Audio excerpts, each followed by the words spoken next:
রক্তকণিকায় হিমোগ্লোবিনের পরিমাণ 12 গ্রাম পার ডেসিলিটারের কম হলে আমরা সাধারণত রক্ত স্বল্পতা বলে থাকি।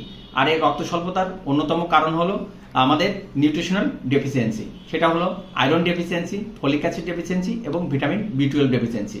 তা এগুলোর ঘাটতি পূরণের জন্য আমরা সাধারণত কচু শাক, লাল শাক, কাঁচা কলা এগুলা খেতে পারি। তবে এগুলা মানুষের আয়রনের ঘাটতি পূরণ তেমন একটা করে না, কারণ এগুলা মানুষের শরীরে অ্যাবজর্পশন কম হয়।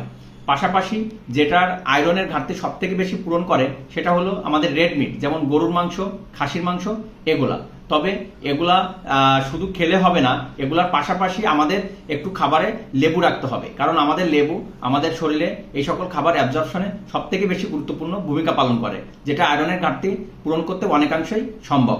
পাশাপাশি আমরা একটা জিনিস খেয়াল রাখবো যে খাবারের পরে আমরা কখনোই চা খাবো না, কারণ চা মানুষের শরীরে আয়রন অ্যাবজর্পশনে ব্যাঘাত ঘটায়। ধন্যবাদ সবাইকে।